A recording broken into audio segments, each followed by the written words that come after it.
Bonjour, bienvenue à ce moment de maths avec M. McLean.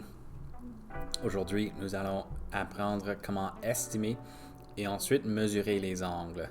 Vous allez déterminer vos propres référents pour estimer les angles selon le 45 degrés, l'angle droit à 90 degrés et l'angle plat à 190 degrés.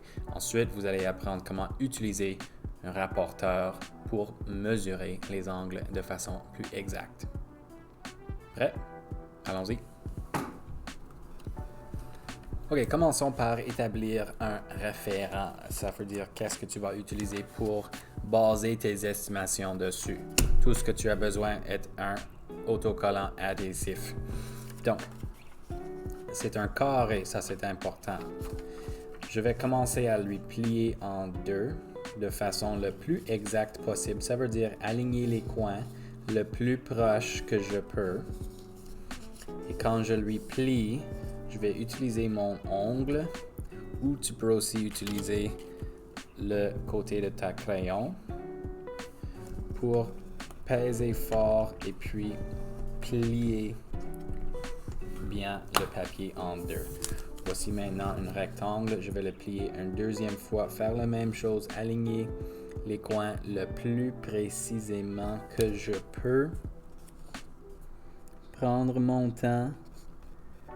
Faire le pli initial. Ensuite, vraiment plier avec le crayon pour que mes plis sont exacts.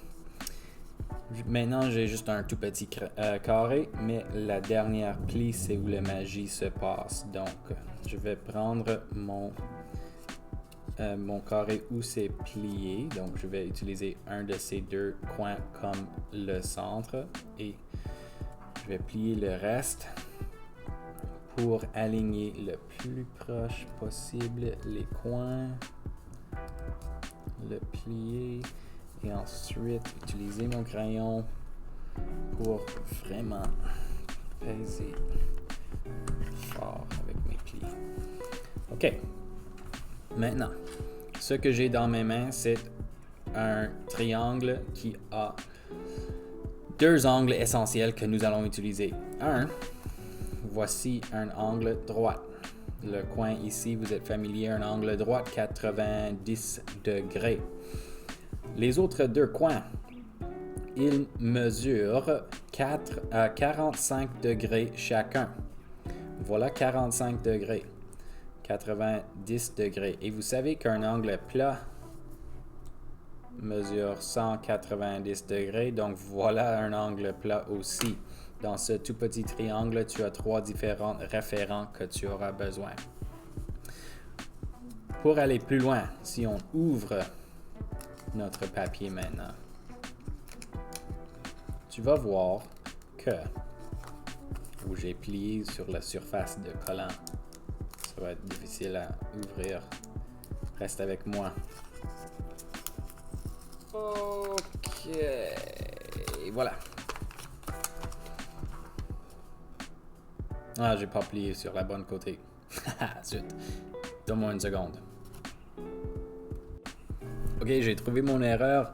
La dernière pli que j'ai fait à la mauvaise direction. Donc, je dois m'assurer qu'il y a un côté qui est plié et les deux côtés ici sont aussi pliés, fermés et pliés, pas ouverts et pas collés par l'autocollant comme ça.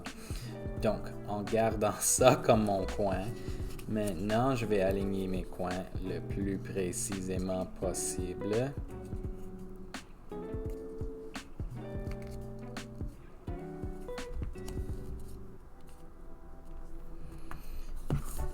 Et je vais peser avec mon crayon.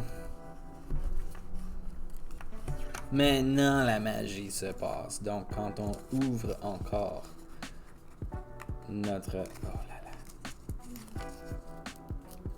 rapporteur en papier, ça, c'est qu'est-ce que je veux. Donc, je vais utiliser un marqueur pour le faire plus visible.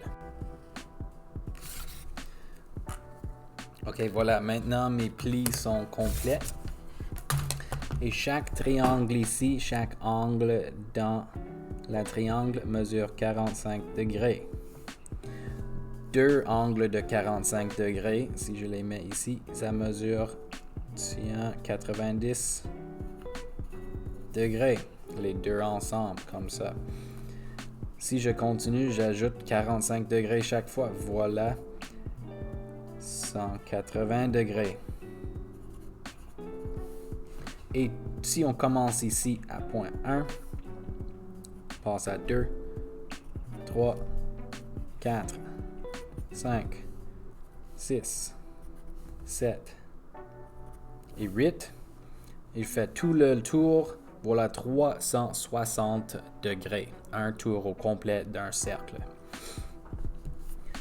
Donc, ajoute encore 2 à l'autre côté. 3, 4, 5 déjà là. 6, 7 et 8. Et garde ce rapporteur en papier pour tes estimations.